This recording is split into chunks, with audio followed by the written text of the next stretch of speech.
We're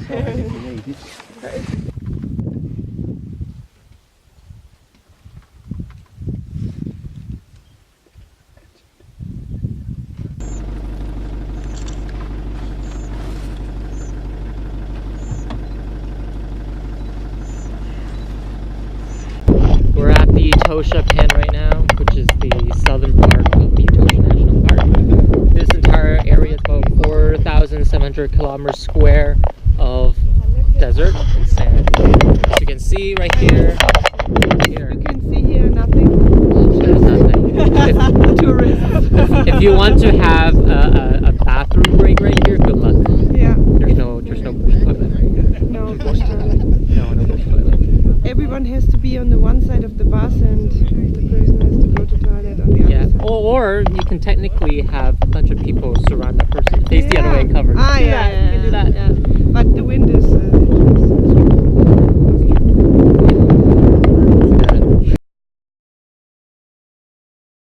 So, you want to leave me here? Thank you. This is day 3 of the Etosha or / Namibia tour, and we are on our way to the next big city called Swakopmund. But from Etosha to Swakopmund is about a 9-hour drive, and along the way we basically pass by 3 different villages. Where I'm standing right now is the first village.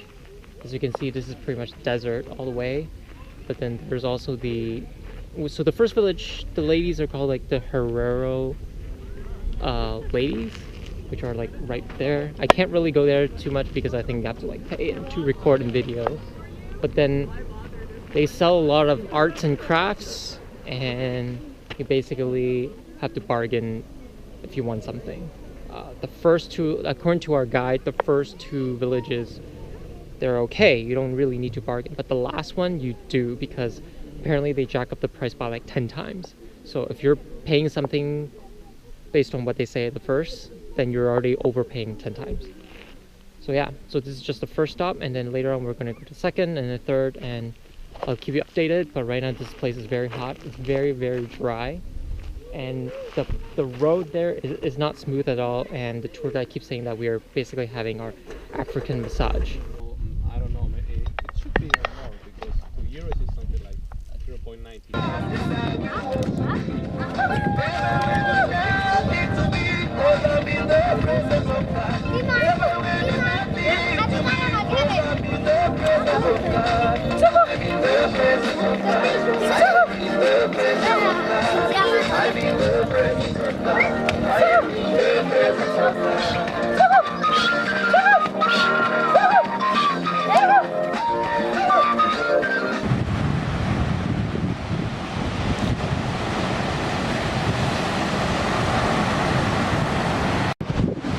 So after maybe like 8 or 9 hours of driving, we finally reached the Swakopmund region area.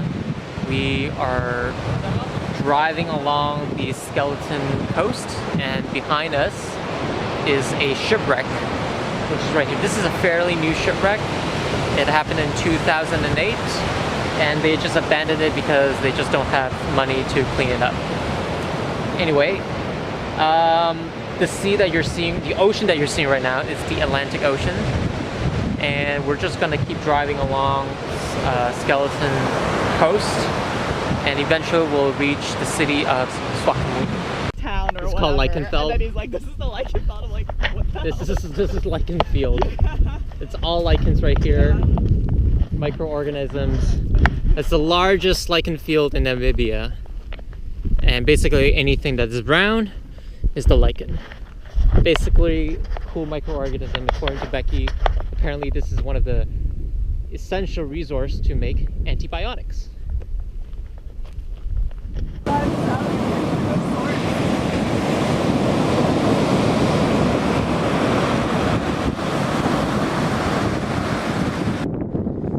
All right, Becky, what is this car? So this is our semi-home vehicle for the next couple of days while we're driving.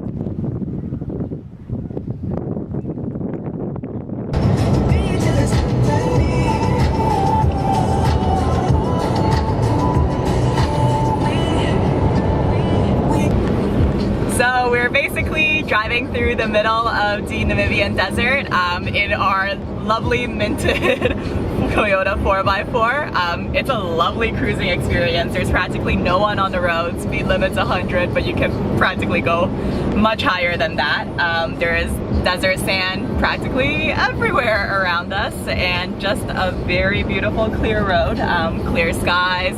We're blasting music in the car, singing along. It's a much nicer experience than our tour van, sorry Chameleon, the natural AC, aka sand flying all over your face, and the BO that was starting to happen around the midday and whatnot. Honestly, this is 10 times better with AC and our own choice of music. Everyone's sitting up front for the primetime viewing. Like, it's just a ton better.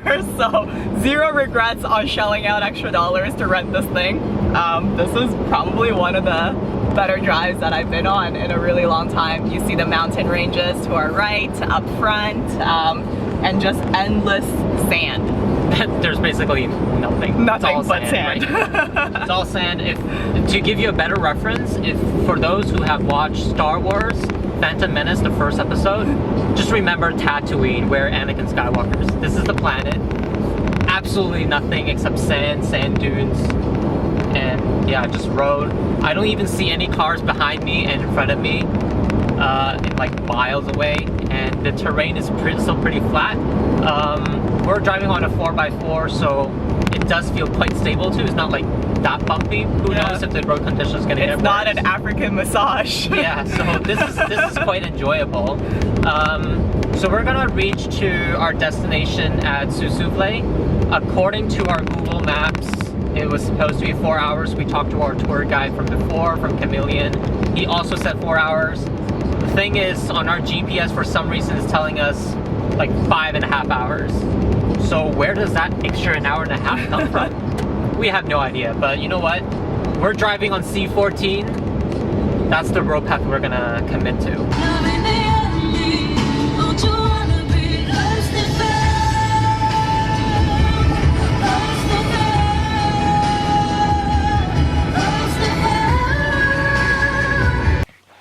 So we're finally here at the Agama River campsite. Behind me, this is where the tent is. This is where we're going to be staying, and we parked our car right here. This is a very small campsite, which is between Solitaire and Sesriem, and it's a pretty nice facility here. They actually have, like, you know, a faucet right here. There's a little lamp on top.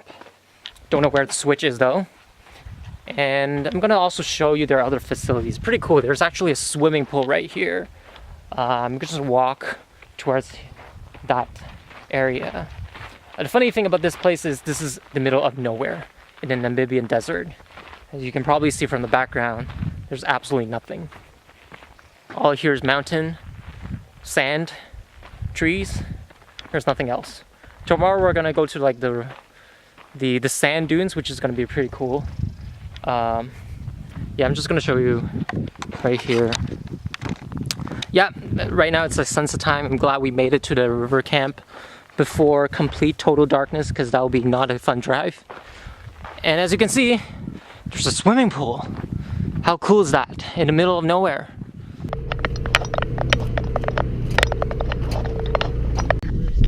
You just gotta like pay attention to where you're going.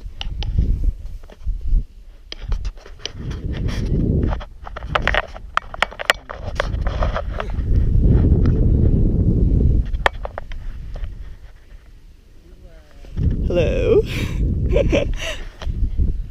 That's our group all the way down there. That looks like ants. I would really love to roll down over here. Do you think it's safe? I don't think so. Then probably not. Oh no, over here better. It looks very smooth actually. It's much smoother.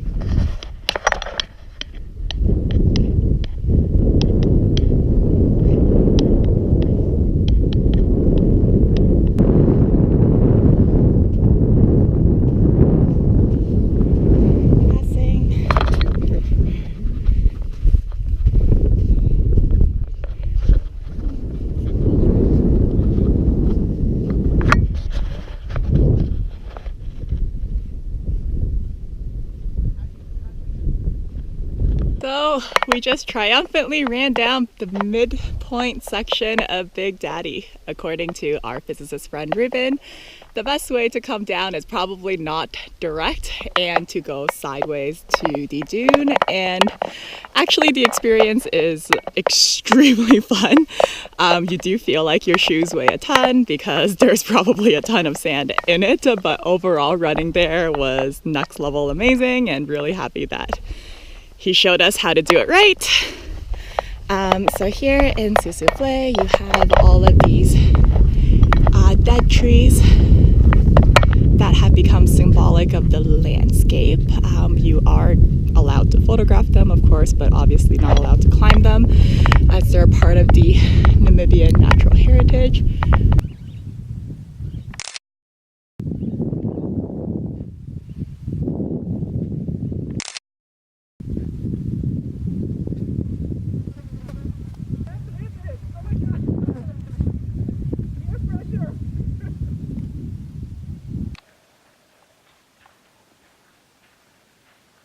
This is, again, in the middle of nowhere. We're still in Namibia. We finished the sand dunes at Sesriem. We're back to Sesriem. And then we took a detour from Sesriem town. We were driving for about 4.5 kilometers to this place called the Sesriem Canyon. So you can probably see behind us, there's a long walk. We don't know if we're going to actually continue, or I don't know. There's no shade, and at this point in time it's a little bit discouraging when you have absolutely zero shade. Yeah, our trail is based on the shade, so who knows. Yeah, it's been a long day. Right now it's about, what time? 1:30. 1:30 p.m. So the sun is like shining bright and high. It's gonna be hot.